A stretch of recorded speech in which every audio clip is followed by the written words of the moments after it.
Bonjour mes chers amis.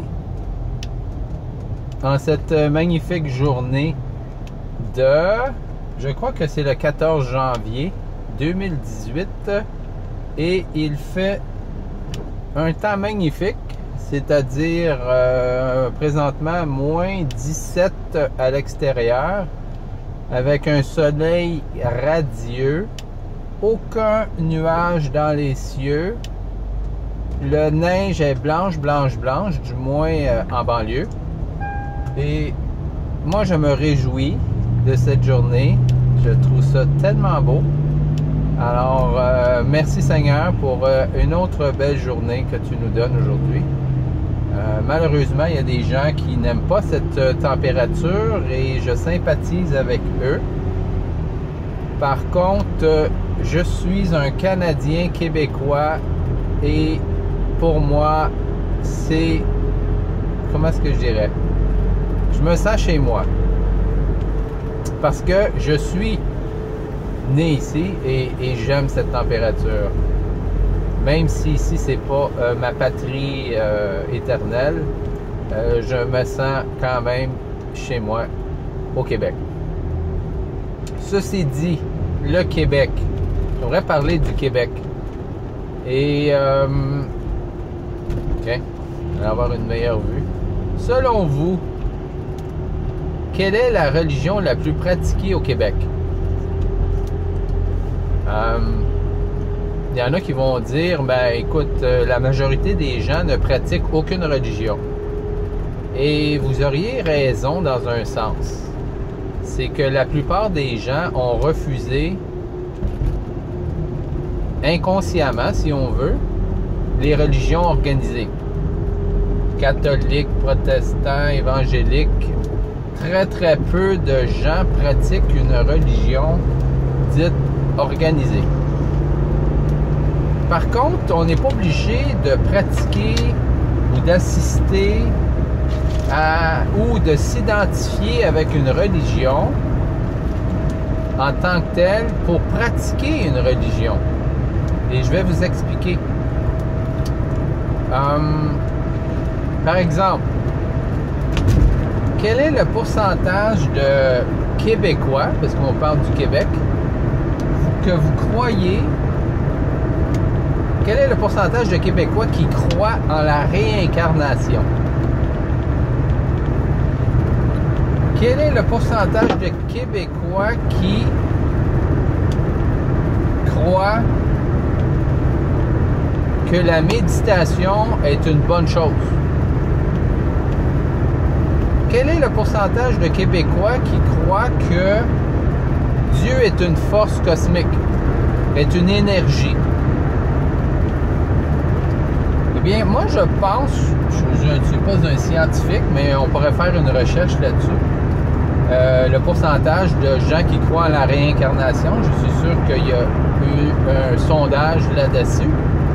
Et moi, je dirais que peut-être 80% de la population, selon moi, croit ces choses. La réincarnation, que la méditation, c'est une bonne chose. La méditation transcendantale, la méditation, les chakras,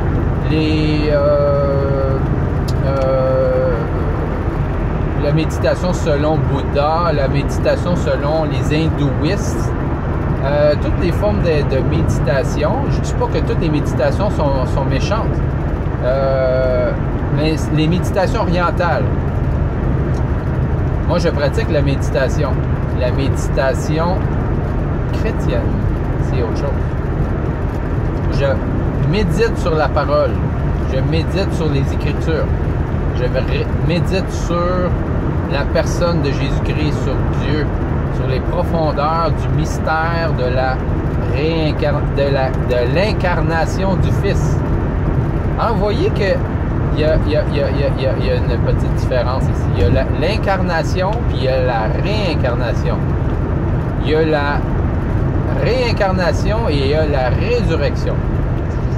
Et qu'est-ce que les gens de notre société croient aujourd'hui? La majorité, qu'est-ce qui est populaire?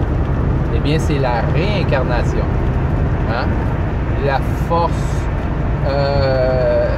la religion selon Oprah, si on veut. Où il n'y a pas une vérité, mais il y a plusieurs vérités selon ta conception des choses. Et les gens qui croient ça sont violemment opposés, semble-t-il, aux religions.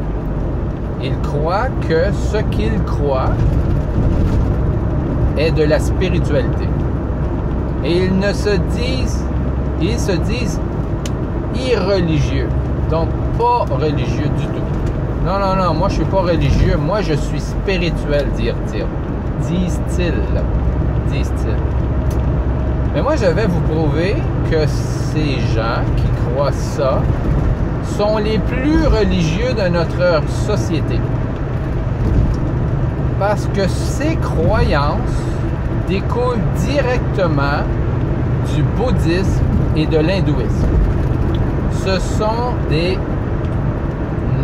dogmes bouddhistes et hindouistes. Ce sont des croyances bouddhistes et hindouismes que vous l'acceptiez ou non, que vous y croyez ou non, si vous croyez en la réincarnation, si vous croyez que la méditation transcendantale est bonne pour vous, si vous croyez que Dieu n'est qu'une force parmi tant d'autres, qu'il y a plusieurs chemins qui mènent à Dieu, vous, messieurs, madame, pratiquiez soit l'hindouisme, soit le bouddhisme, qui est en fait englobé sous le thème du Nouvel Âge.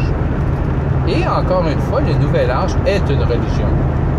C'est une religion désorganisée. Il n'y a pas de leader en tant que tel, peut-être Oprah en est une. Elle est un genre de gourou, de porte-parole du Nouvel Âge.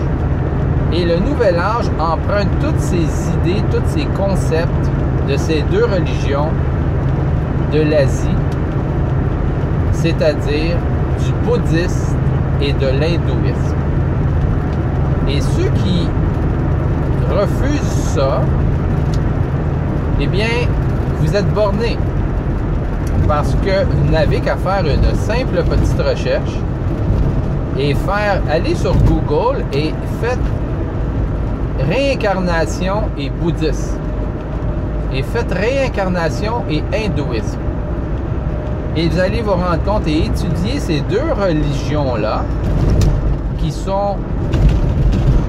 L'hindouisme, je crois que c'est la 3e ou la 4e plus grande religion au monde. Et le bouddhisme, c'est la 4e ou la 5e. Donc, ce sont des religions, OK, organisées dans ces pays-là, mais désorganisées ici dans nos pays occidentaux, mais tout aussi présents. Donc, pour ceux qui nous catégorisent, nous qui croyons en Jésus-Christ, qui croyons dans la personne de Jésus-Christ, qui ne mettons pas de l'avant notre religion, mais plutôt notre croyance, non pas dans une religion, mais dans une personne, je vous invite à vous regarder vous-même et à examiner si ce que vous croyez, c'est-à-dire la réincarnation, la méditation et votre concept de Dieu, si ce n'est pas ça une religion. Ça, c'est une religion, mes amis. C'est une croyance dans des dogmes qui sont véhiculés par une religion. Faites vos propres recherches.